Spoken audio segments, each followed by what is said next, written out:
And so we'll get going. So just to say again, good afternoon, everybody. I'm Colleen Dubey. I'm the Chief Executive Officer of NALA.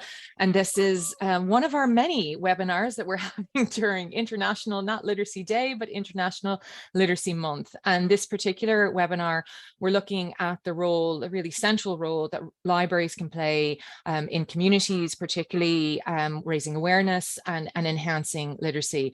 I have to make a bit of a declaration here. It was only when Claire and I were having a kind of a catch up about this event that I remembered in the dim, distant, dark past. I was a librarian. My first job out of college, I was a music and art librarian for my hometown. The libraries hold a fond place in my career. And also I was one of those children who went into the children's library and said, I'm going to read every book and I'm going to start from A. And then I got traumatized by Robert Adams's Watership Down, and that was the end of me.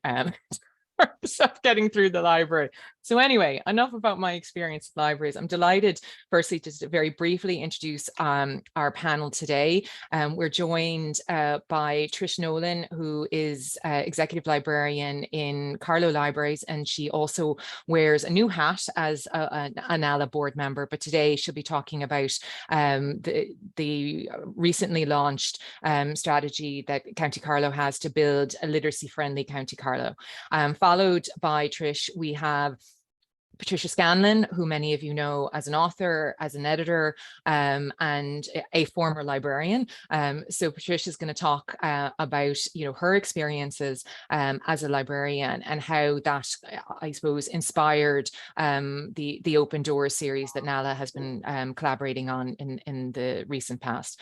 And last but not least, we are going to be joined by Joan Ward, who is Deputy Head of Libraries Development, Local Government Management Agency, and she was going to be talking about the Right to Read campaign. So as I said, really the purpose of today is to explore the central role that libraries do and can play in kind of building kind of literacy as one as, and also many people may be aware, there is the Adult Literacy for Life strategy. So looking at how the work of libraries can interact with that. So enough from me. I'm going to turn over now to Trish, who does have a presentation that she's going to give. So as I said, as we're going through, if any specific questions do occur to you, by all means, please put them in the chat, and we'd hope there might be opportunity to take a quick question after Trish finishes. Otherwise, we will get to them at the end. So Trish, over to you.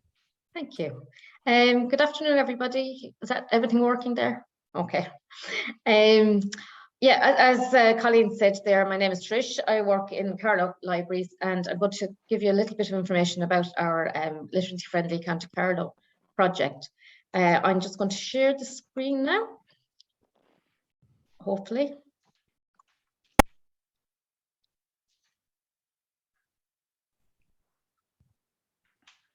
Okay, sorry. Is that working okay? It is, Trish. Just maybe if you can do kind of full slide view. Yeah, I'm getting the slideshow here. Great. Yeah, is that okay then? Perfect. Okay, I'll go ahead. I'm an executive librarian in Carlow, but also Right to Read coordinator for Carlow County Council. So for those of you who are new to library or unfamiliar with the library world, Right to Read is our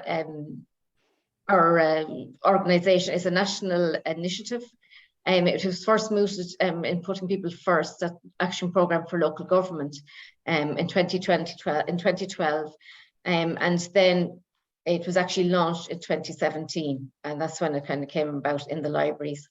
The basic idea of Right to Read is that there is a Right to Read network. Right to Read coordinator represents the local authority, and we have one of these in each local authority area.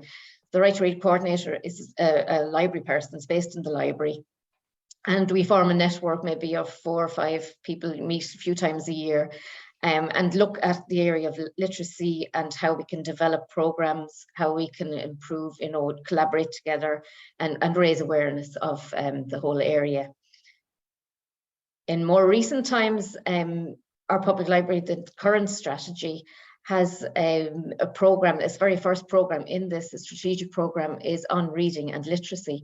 So it kind of shows really, as we kind of work up through the years, that the role that we can play in this area has really increased, and it's more and more recognised. And as Colleen mentioned there earlier, the Adult Literacy for Life strategy, which has recently been launched, they really recommend within that, and when I read through it, it really struck me how libraries are recognised within that as an area of opportunity for working in this area of adult literacy. And through the libraries as well, you know, we represent the local government, the local authorities of the area, that we're really kind of key players in this area. So this is really where Right to Read comes in, I think, in the area of adult literacy.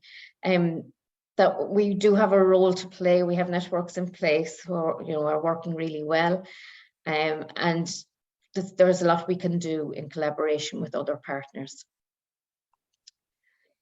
And just a little bit of background then on the Right to Read. When it started, the focus was originally on children and families. And the idea then was our network would comprise of agencies, local agencies, maybe like the Childcare Committee, CIPSI, and so on, VEC, or sorry, ETP, and kind of look at the whole area of children and literacy. So these are established national programs that are now in place. So Spring into Storytime, Summer Stars, Children's Book Festival, and Family Time with your library.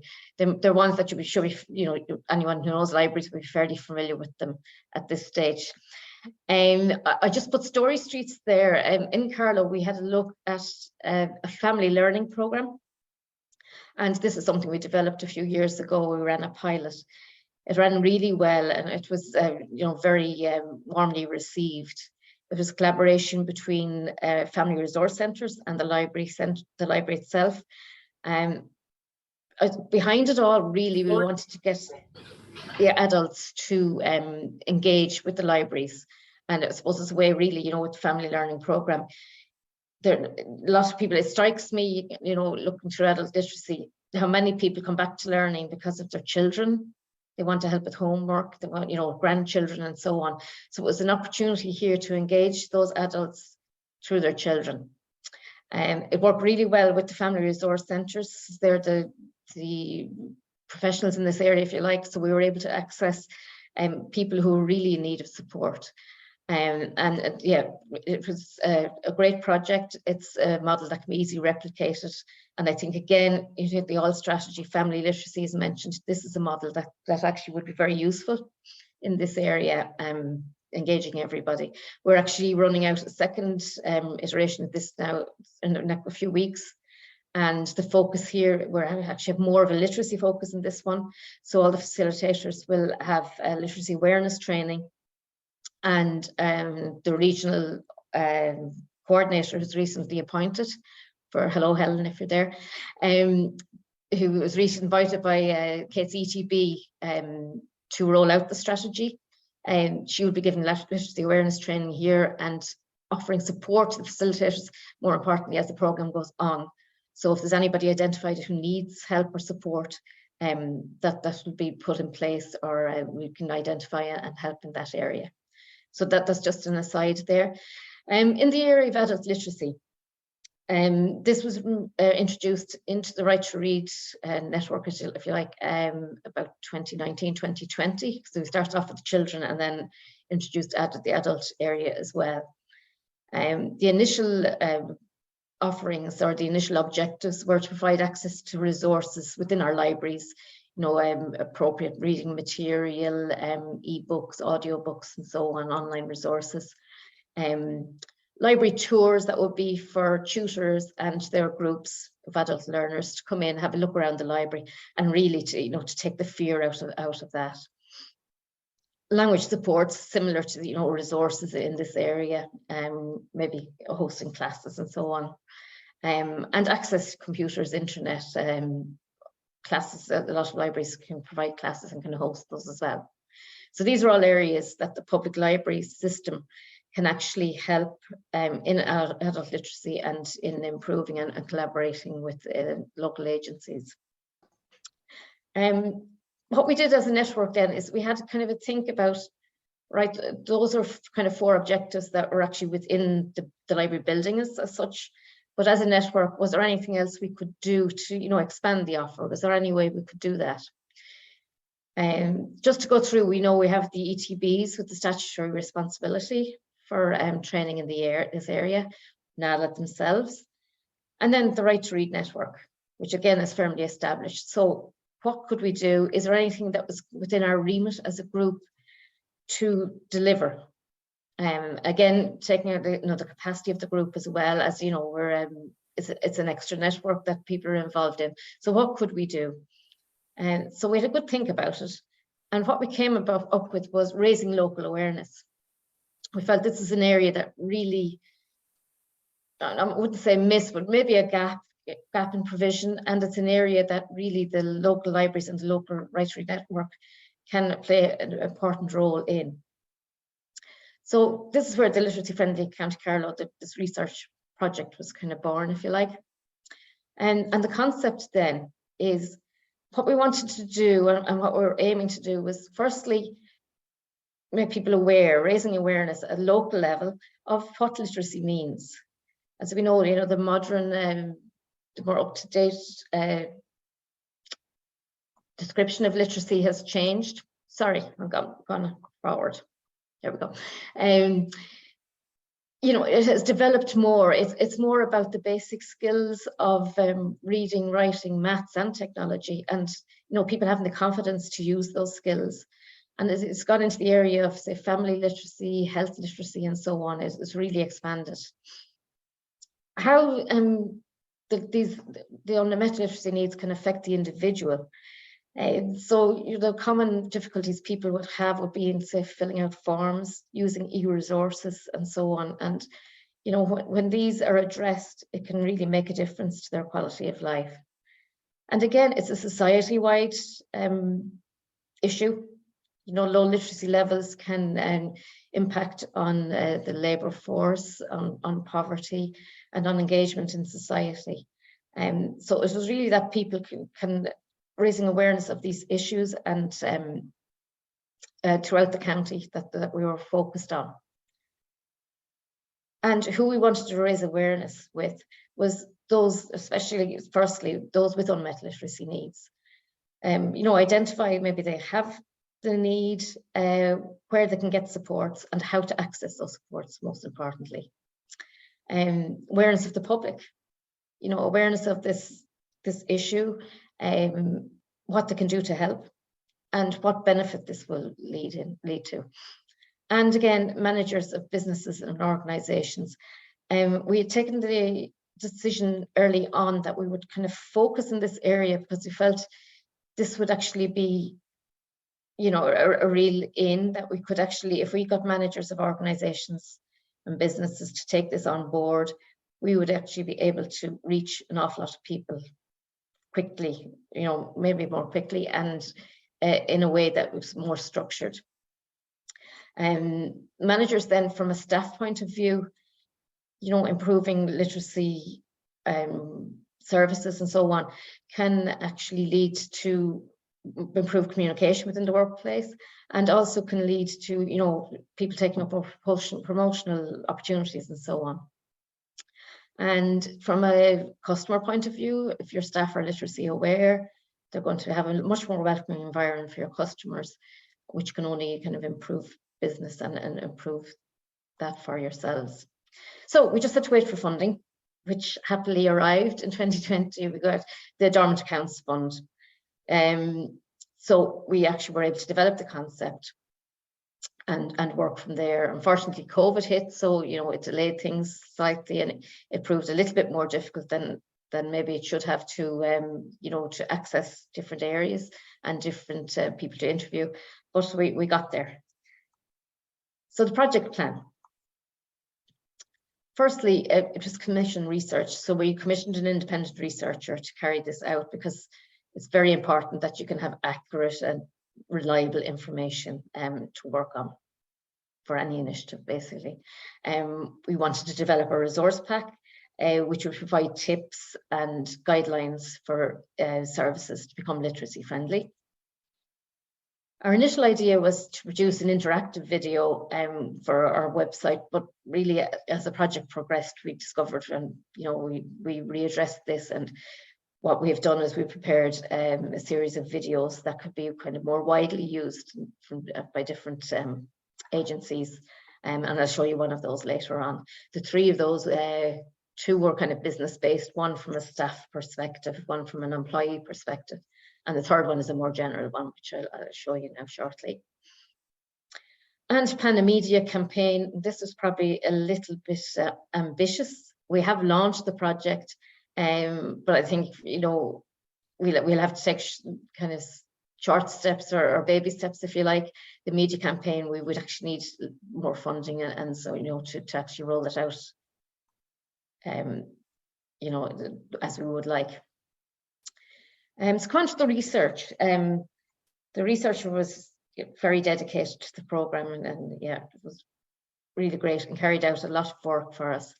The surveys, we had 3 surveys. One was for the public, general public, one for community and organizations, and one for business. And they came back some very useful information. There were 59 interviews carried out in total. And these were representatives in Carlow and the county, for say departments like social welfare, health, local government, some of the politicians and so on, but all with kind of an interest or a vested interest in this area. And the questions the research wanted to address: what are the barriers to people with unmet literacy needs? What barriers do they come up against? What supports are available and how they can be accessed? How we could raise awareness, and what's the best way to go about that? And steps, hopefully, to developing the literacy-friendly county concept. So the resources that we came up with at the end of the project, we have a full report, an executive summary, and we have this resource pack, which is really very useful. This is again a collaboration. It was all collaborative, as you know, from NALA, the KCETB, and the network themselves. So we developed various resources for local businesses and organisations, which are very useful. I'm now going to show you that video that I mentioned. The one, it's this general informational video, and I hope you like it. Literacy, numeracy, and digital literacy are life skills that allow us to fully participate in society. Changes inside and outside work mean that anyone can have a literacy need when we find our existing skills don't match up to something that we need to do. Sometimes these literacy needs go unmet. Examples include being unable to read the instructions on a medicine bottle, or being unable to figure out the VAT due on an invoice, or even not knowing how to access your bank account online to print out a statement. These things happen more often than you would think. Did you know that in Ireland today, 1 in 6 adults have difficulty reading? 1 in 4 of us struggle with numbers, and almost every second one of us have poor digital skills. Yet 85% of all EU jobs require basic digital skills. In County Carlow specifically, almost 1 in 5 of us have not completed second-level education or taken the Leaving Cert, and are thus likely to have more literacy and numeracy needs. But did you also know that in County Carlow, actions are already been taken to help? The Kilkenny and Carlow Education and Training Board Adult Learning Service provides free support and classes for adults who want to improve their reading, writing, spelling, maths and computer skills. It also provides fully funded skills for work courses, which are available to employers throughout Carlow for employee upskilling. Other Carlow organisations like Family Resource and Community Centres, Money Advice and Budgeting Service, the County Carlow Development Partnership and Carlow Public Library Service provide further support and advice. The literacy-friendly County Carlow project is the first step on the road to empowering adults throughout the county with the necessary skills and support to address our county's adult literacy needs. So, how can you help? The first step is easy. Simply be aware that there are lots of people who struggle with different reading and writing tasks. Make all your communications clear and use plain English. That way, we all understand each other better. Try to be aware of the signs that someone might have a literacy need. If they are struggling, ask if they need help. You could also get involved in the literacy-friendly County Carlow project and help spread the word by getting in touch with the project coordinator. If you yourself are experiencing literacy difficulties, then there are many local organisations that can help. Or, alternatively, get in touch with NALA, the National Adult Literacy Agency. Be literacy friendly.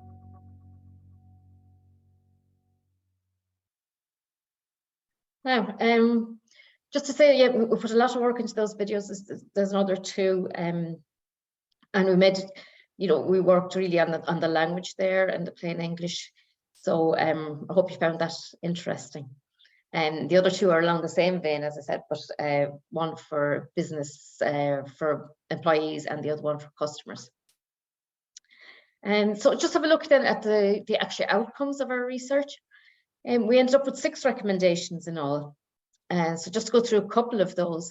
The first one there, the broad approach would be maybe in terms of, applying or adopting the NALA literacy friendly standards everywhere. And specific would be maybe more in targeted awareness programs. And number 2 there, just to explain that one a little bit, it's really having the user experience or satisfactory user experience at the center of kind of services. So for example, having more kind of user-friendly technologies, personal contact available, which is a problem really with people who have digital problems or problems with digital skills. Further developed adult literacy services, the emphasis here was really on information access and kind of collaboration between agencies. And some of the research identified maybe would be, a more specific needs analysis, in the Carlow area, that kind of something along those lines. And then awareness raising campaigns and implement the initiative, if we can, if it's within our remit or within our power at all, we will.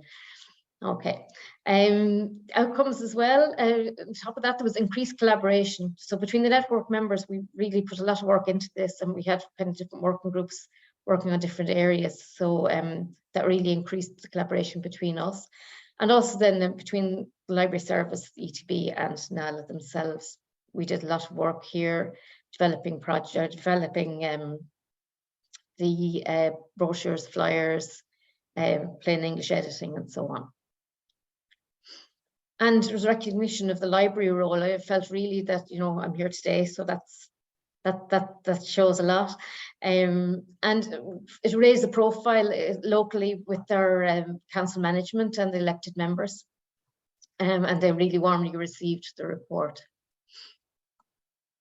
So some of those elected members turned up to our launch. We were very happy with that. And this proves we exist. This is the network, and representatives from other agencies, so on. But really, the important photograph here, what's most important is this one here. We had these 2 ladies, Martina, who were both called Martina by coincidence, but they're 2 adult learners who only went back to learning maybe about 5 years ago or so, and they agreed to speak at the launch. And it was really heartwarming to hear them. The lady who's actually speaking there in that photograph, it was her first time, we only found out afterwards, to get up in front of a crowd or a group and actually speak in public. And it was just amazing and just heartwarming. And it's really what it's all about. And I think, you can have strategies and plans and actions and things, but it's really when you see it in action that, it brings it back home to you what it's all about. So our next steps. In the short to medium term, we're collaborating with the ETB, Leo, and Chamber of Commerce, and they're kind of sharing our videos and our resource packs and so on. But we're having planned another collaborative program in development, and that'll be launched maybe October, November. And this is the Literacy Ambassador Programme. So this stems from our research and what we've done. So what we've trying to do here, and the aim is that we'll get 20 participants who will be representing local organisations and businesses. They'll be appointed in the workplace, and they will actually be trained in making their services literacy friendly. That will involve literacy awareness training, plain English training, and just a general kind of overview of how to make their services literacy friendly. It's a collaboration between ourselves, NALA, and KCETB again. And the idea is then that these people will go back to their workplace and spread the word and act as a go-to person and hopefully develop from there. In the long term, we would hope that this program will establish more support among local leaders and local organizations, and kind of get the word out like through that, and through that again, a kind of promotion to national government, and hopefully secure implementation or funding for implementation of the plan and its recommendations. Just want to say here again that the Solace, I think that strategy again provides a real opportunity here for us to develop our role as library service and our role in this whole area. So thank you for listening. That's me. My contact details are there. The documents, anything I showed you there, be available at that link, or if you'd like to contact me, I can send them out to you. I don't know if there's any questions now, or if we'll leave them till later. Yeah, I don't see any. Firstly, thanks so much, Trish. I think it's you're very understated and humble in relation to kind of the monumental work that has gone on. For those of you who haven't had a chance to look at the document, I would really encourage you to. I think just both in terms of the approach that was taken, as you said, was incredibly comprehensive, really collaborative, and it really is an exemplar in terms of what kind of can happen locally. But I also think it's very actionable, and as you said already, things are kind of following on from that. One question I just had curiously in terms of maybe just the videos, where are they now? Are they being used? And because it's great to see, and it's referenced in the report, like the interest from the Chamber of Commerce and the local enterprise officers. But I'm just curious maybe where the videos are now, and are you seeing kind of impact even locally on the ground in terms of, I don't know, more people coming into the library or registering for courses? Yeah. To be honest, Colleen, everything was launched, it was towards the end of June.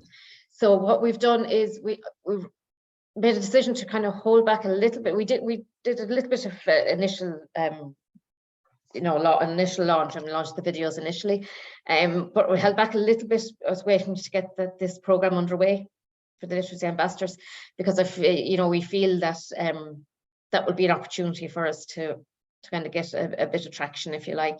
So it has gone out. The ETB has a case. ETB, Chamber, and Leo do have the videos, and they're showing them, as I said, on any of the relevant training courses.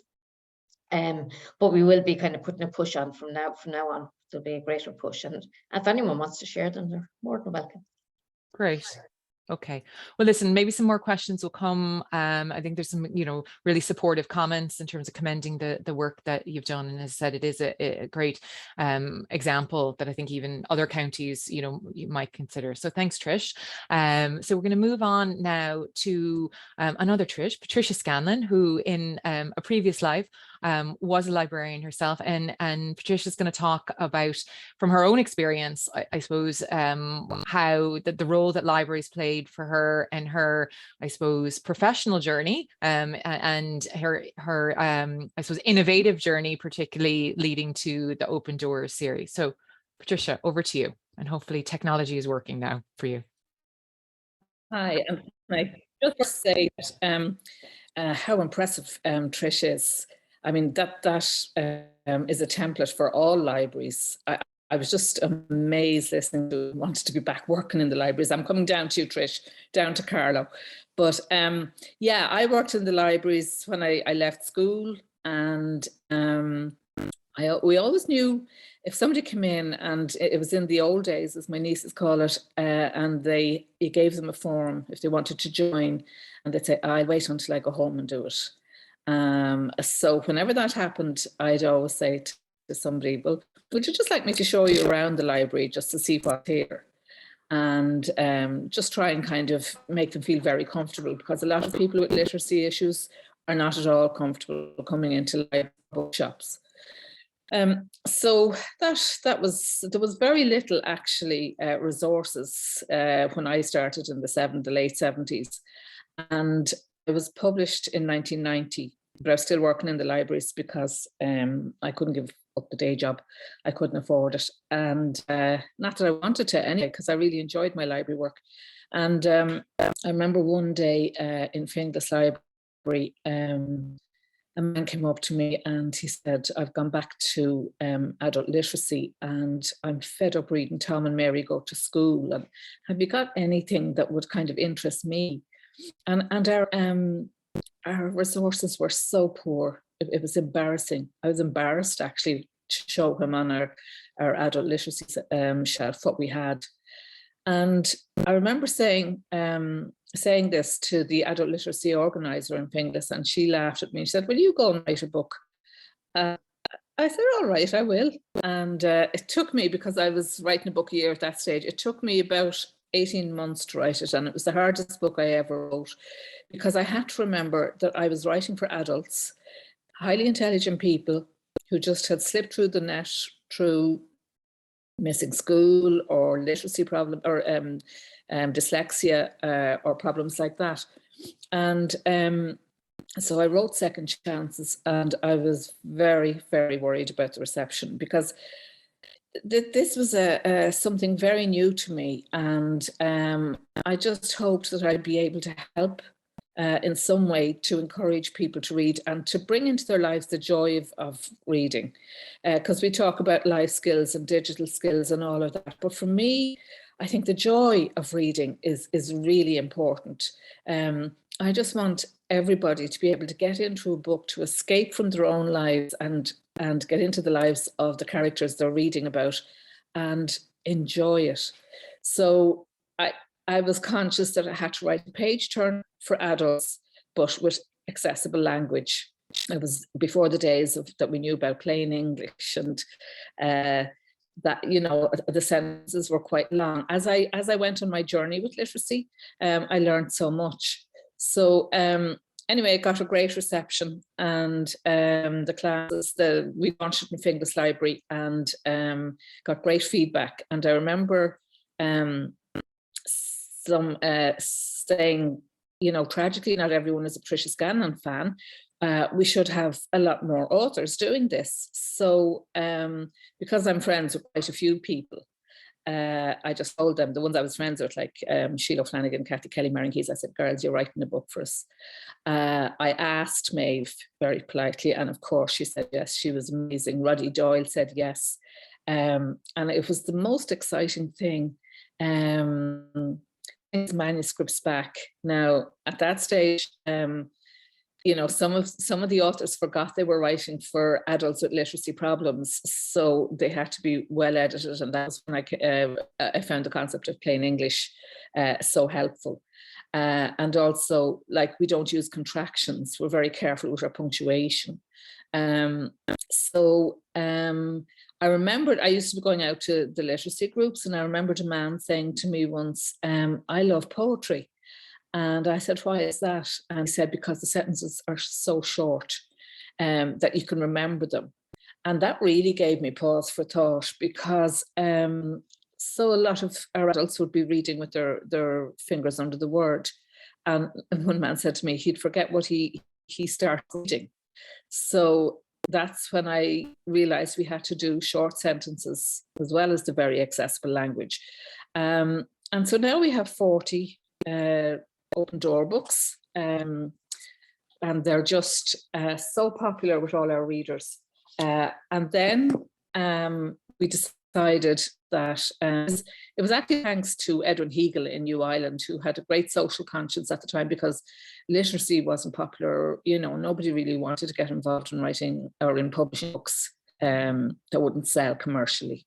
But he did, and Open Door came to life. And it was very much a collaborative effort. And we always got the support from NALA, but now we're getting even greater support. And I'm just so delighted with Legends, which is our new non-fiction book, because we had done a book of short stories called Voices, and it did really, really well. And it also, you're asking authors to write for us, but they're all immersed in their own projects, and it is very, very time consuming. So the short stories were perfect, and we thought, well, why don't we do the same for nonfiction? For people who like sport, for adults, for young males, and we approached. It was very handy actually, because a lot of the publishers had books, autobiographies, and they gave us permission to adapt them to suit our purposes. So it was a terrific project, and we're so pleased with Legends. And Helen and all of the people in NALA have gone to such trouble. We have the workshop books, and also people can work on them online and digitally, and that is just amazing. Like when we started Open Door in the 90s, there was nothing like this. So my main thing is to get people to read for joy. The tutors do all the literacy skills, the life skills, but I want somebody to sit, as an author, to think that your book could be the first book that someone has read and really enjoyed it. And I'm so thrilled that we have such a wide, diverse range of books now. And we were actually the inspiration for quick reads in the UK, which is kind of a bit of a feather in our cap. And so what I want is more nonfiction as well. I wanted, to do something with MABs, maybe, the importance of writing wills, all the necessary things that people overlook. If we could have another nonfiction book, I think that would be great. We're talking about it. I also want, there's so many crime authors out there who escaped our net. So I want to do a crime book of short stories as well. So like, the world is our oyster. Isn't that right, Helen? And I'll just keep persevering and keep plugging away and getting people to write as I can. And I'm very, very delighted, particularly with Legends, because I think so many people are going to get so much out of it. It's not just reading a book, it's just being immersed in it and being part of it, part of the journey, of your literacy journey as well, and seeing how much the readers will improve as they go along. So I'm here for the long haul. Yeah, I don't think the word no is in your vocabulary, Patricia. So as I said, there's a list there already of sequels coming, and I think you'll be delighted to know. Actually, I was at the Ploughing Championship last week, and there was actually a lot of mothers and sons kind of coming up to our table, and I think the sons were having either had left school early challenges, and there was one particular mum and her son, and he wasn't a big reader, but he's not really into sport, but she was so desperate trying to engage, because we had the Legends book, and I pulled out the workbook, and interestingly he was really interested in the workbook in terms of just kind of the crosswords and the puzzles and things. So you just don't know what's going to click with somebody, and so maybe he'll he might come to the reading after he's done maybe some of the exercises. So it's great, as you say, to have those kind of companions, and also, workbooks. Yeah, what I love about the Open Door is they're so beautifully produced. There's nothing that says this is a learner's book. They can be read anywhere with nobody to know that you have literacy problems. And actually, outside of our remit, a lot of older people love them because they're light to hold. And a lot of people whose language isn't English, their first language isn't English, are learning English from them. When I was I was doing a book tour in London, I was in Charing Cross Road, and I'd signed my books, and the woman came out with an armful of the Open Door books, and I was absolutely thrilled. And I said, "Oh, you've got the Open Door." And she said, "Oh yeah, I always recommend these to people who are learning English." And also, so that's another area that we can help with the open door books as well. Yeah. So Great. onwards and upwards. Listen, thanks so much, Patricia. And I know Claire has just kind of Kelly. put into the chat there that education training boards can order kind of the Legends books, and just to say that with generous funding from the Government of Ireland, copies of Legends are, if they haven't already, winging their way to libraries. I know I've seen photos recently on social media of them arriving in libraries. So if we do have representatives here from libraries that they haven't made their way to you, no doubt they're in train, or alternatively, you can get in touch with us and we can kind of check on it. So speaking of reading and libraries, I'm now going to turn to our final speaker, who is Joan Ward. Joan is Deputy Head of Libraries Development with the Local Government Management Agency. So Joan's going to talk a little bit more. I know we were going to introduce in Trish's talk earlier about the Right to Read campaign, but some people have joined us since. So if you missed it, you're going to hear it again. If not, no doubt, Joan is going to expand a little bit on the work that local and county libraries have been doing with the Right to Read campaign. So Joan, over to you. Thank you very much, Colleen, and good afternoon, everyone. And I feel I've got slightly the short end of the stick here because I have to follow two really good presenters who have a really deep connection with the subject, and that's not to say I don't, because I absolutely do, but I have to do the slightly dry central policy piece, but that very much, I suppose, is the bit that everything hangs together from. So I'm just going to share my screen now, and hopefully. So don't worry, Joan, without the policy, we can't be doing the experimenting on the fringes of it.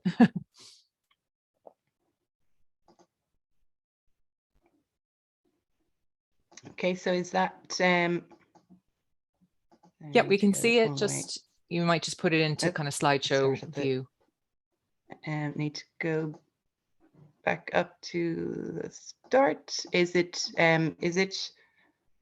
displaying at the moment? It is, but if you could go to the top in slideshow and maybe just do full slideshow view, because we're just getting kind of the sorter view on it. Sure, I think I have done that. Is it displaying? No, not as of yet. I mean, we can just see this, all of them, but it's if you can't. It's showing in slideshow mode for you. Yeah. Okay, then don't worry. It's still not for you. No, but that's okay. We can see them. It's still visible. Maybe will I stop sharing and start again? Maybe just try that. Yeah, just a second. Or I could maybe get, because we have your presentation as well, I might be able to get one of my colleagues to do it. Yeah, there's always somebody who has technical issues. I was really hoping it wasn't going to be me. Okay, I might try and see if I can pull it up.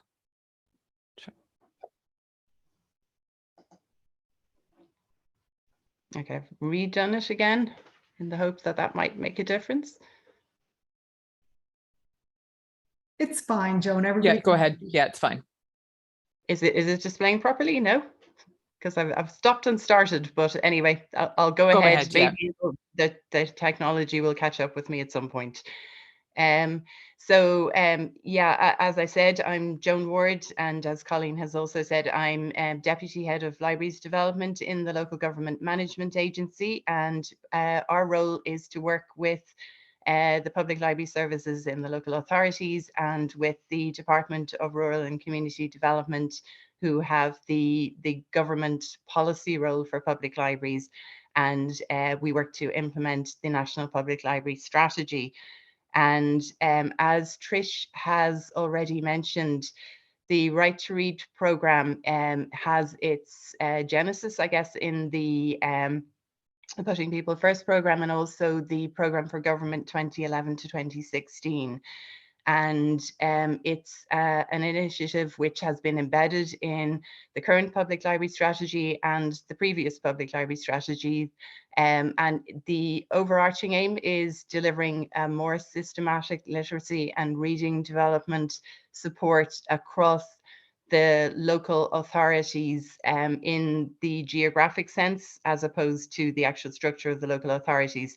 So it's aimed at supporting people in the communities across local authorities. And the idea is to identify a sort of consistent service offer that's a baseline across the country, so that anybody in any part of the country can access the same services. And then every local authority adds on locally as their circumstances and their individual situations dictate.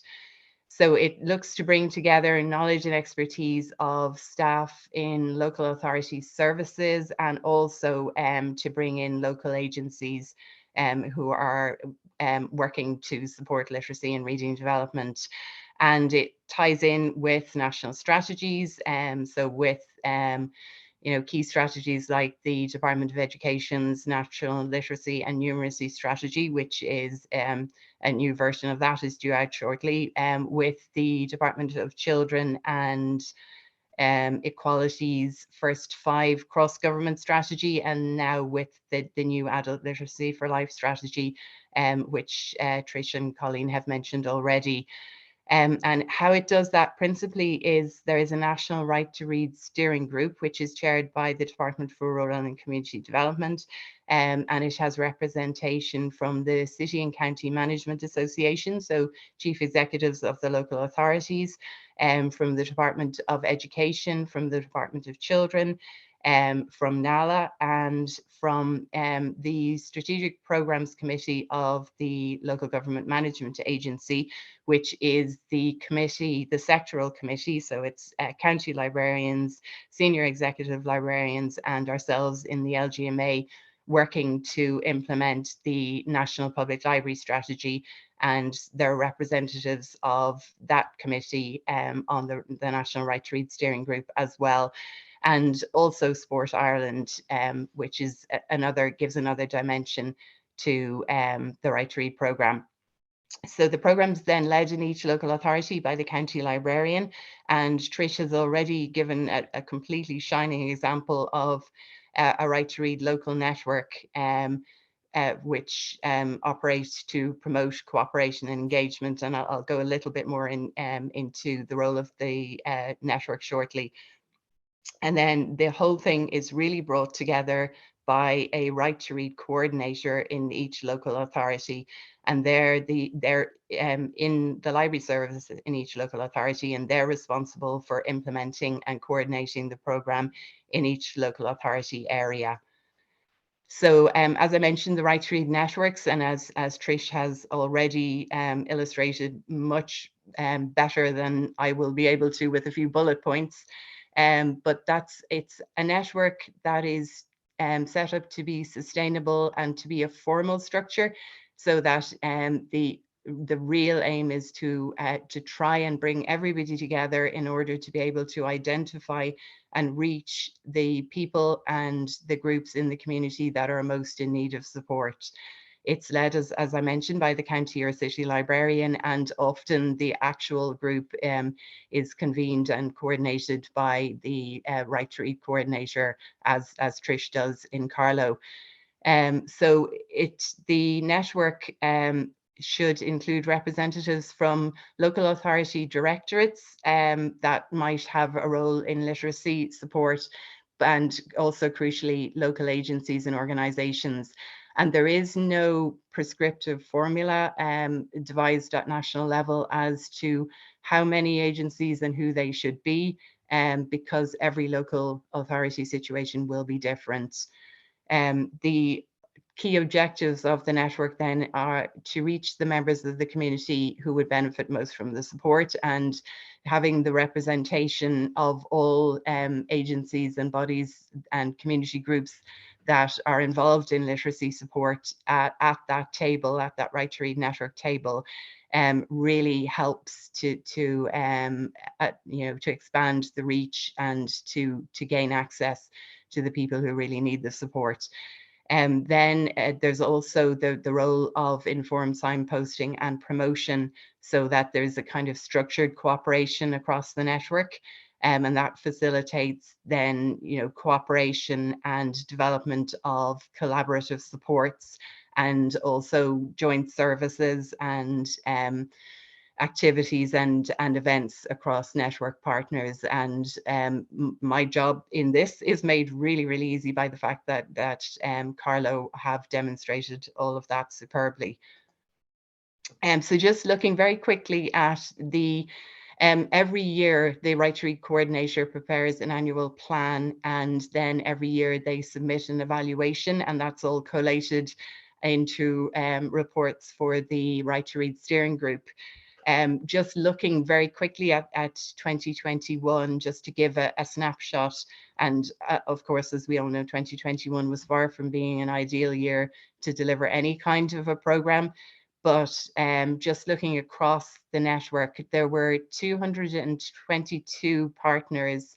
That's the sum total across all of the networks in the country, and that works out as a median of about 6 partners per local authority network.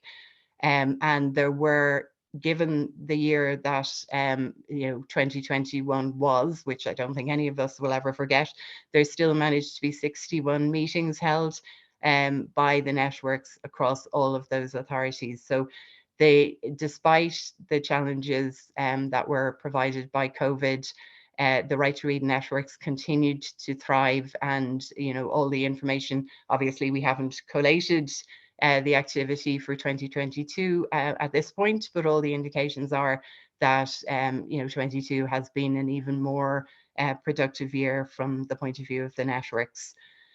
In 2019, then, just coming back, Trish has already mentioned some of those key initiatives under Right to Read that were aimed at supporting parents and children, and that was the first area of focus for the Right to Read programme.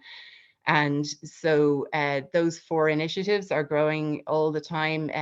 The one that we've just finished for children, Summer Stars, the programme that runs over the summer, has actually recorded its second most number of, or second highest number of participants since the program started in 2017 for 2022, which is really, really encouraging.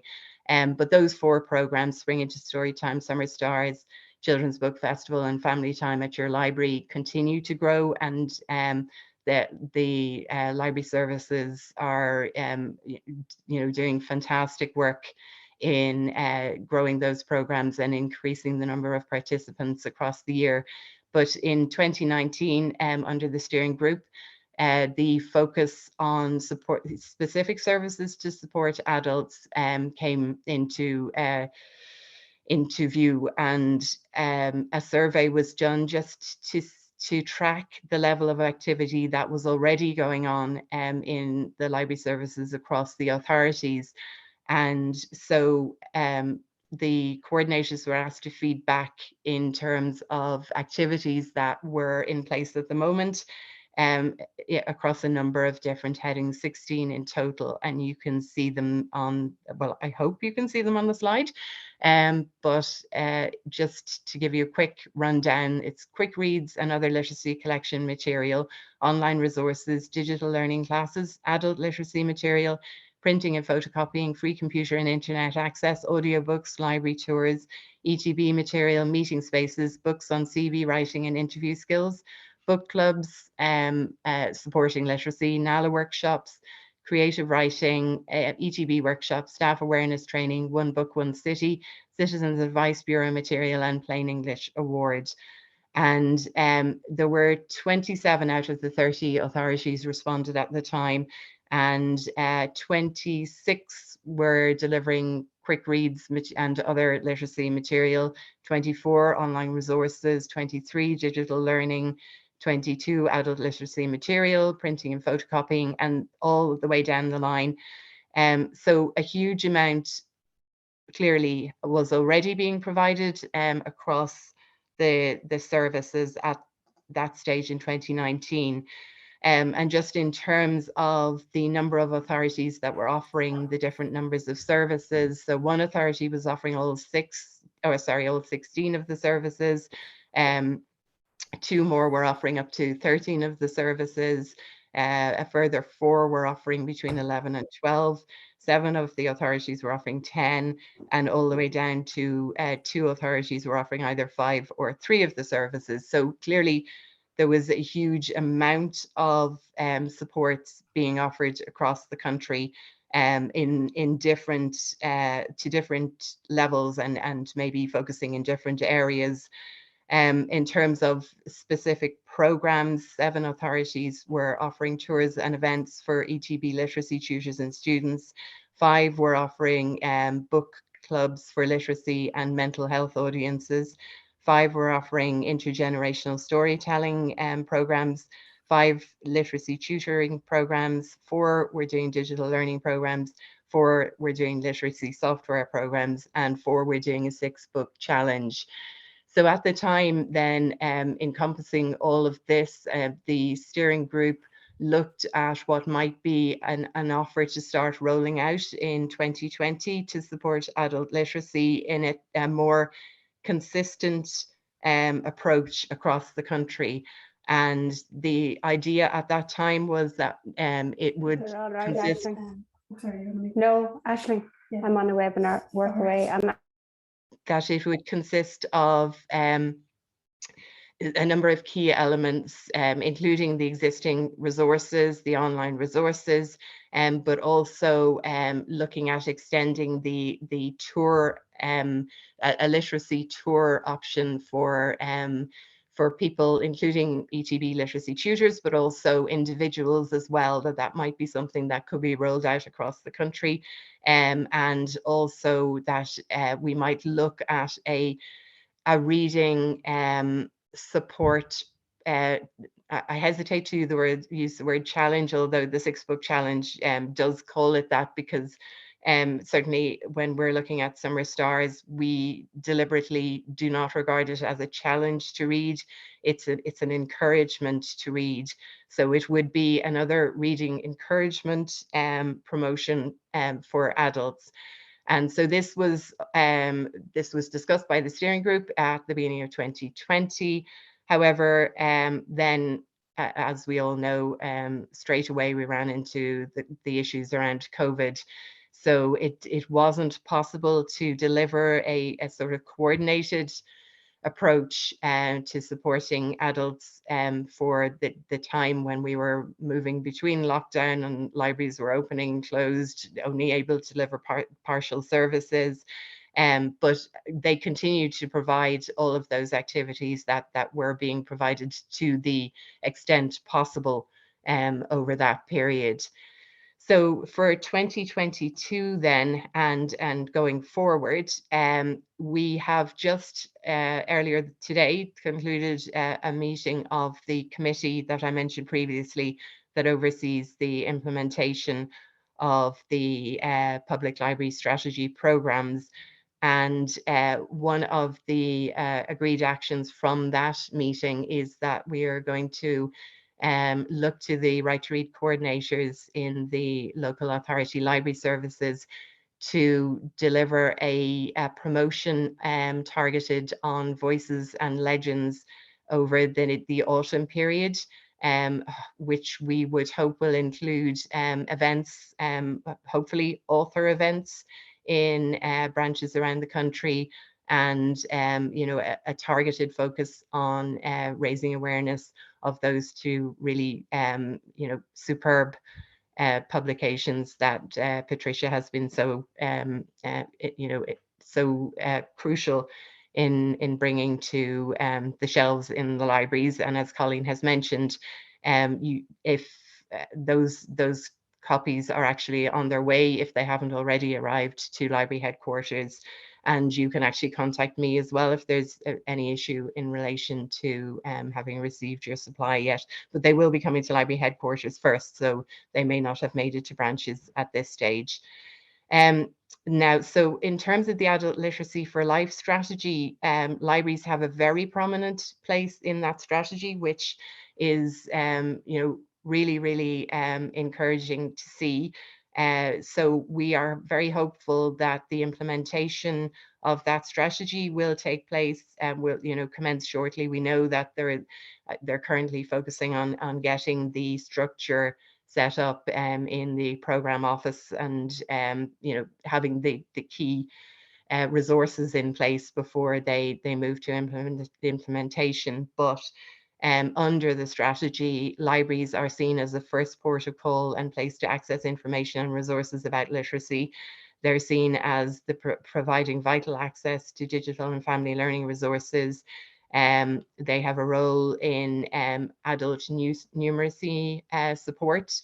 So things like modules being rolled out in local libraries, and then working towards libraries being a natural extension of the classroom over time, and also providing support to digital technologies.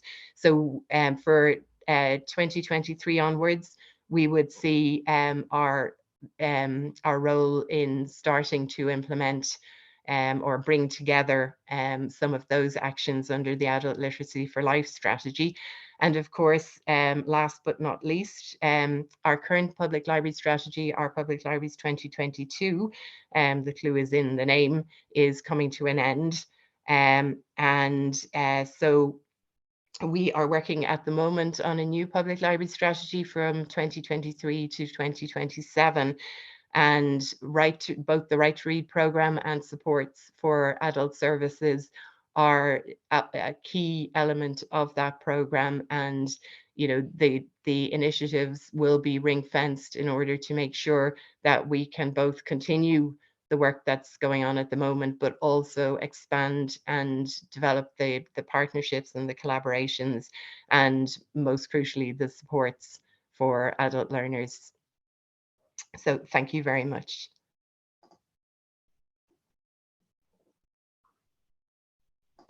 Colleen, sorry, you might just... Sorry, in spite of all the challenges during COVID, there was still a phenomenal amount of kind of activity going on. And we do know that, librarians were incredibly, I suppose, flexible and welcoming, even through all that. So it's great to see kind of emerging from the COVID cocoon and all the possibilities, and delighted to hear that Voices and Legends will be center stage over the coming months. So I'm conscious we are kind of we've gone into sort of 2 o'clock at this stage, and just wondering, sorry, because I was doing multiple things between monitoring the chat, sharing presentations, and trying to see myself.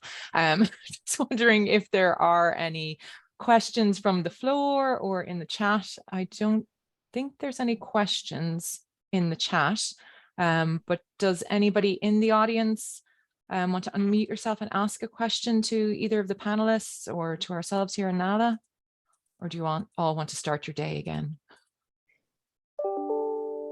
One comment in the chat, Colleen, it's from Anya Knightley, said really informative and enjoyable webinar. Thanks to my local library, my children have a love of reading through the Summer Stars program and the My Little Library initiative. Borrow Box is a wonderful resource also. Thanks, everyone. Great. And I think there was one, I did see it come in the chat. Someone was interested, I think, Trish, in terms of possibly seeing the videos or getting, a sense those, so that might be something we can kind of facilitate kind of offline if you want to get in touch with us, and we can put them in touch with you or contact you directly. Okay. Anybody else? No, Colin, we'll send out the presentations, if that's okay, with Trish and Joan to people with the link to the webinar for a few people couldn't make it today, and an evaluation form as well. So we'll do that in the coming week. Great.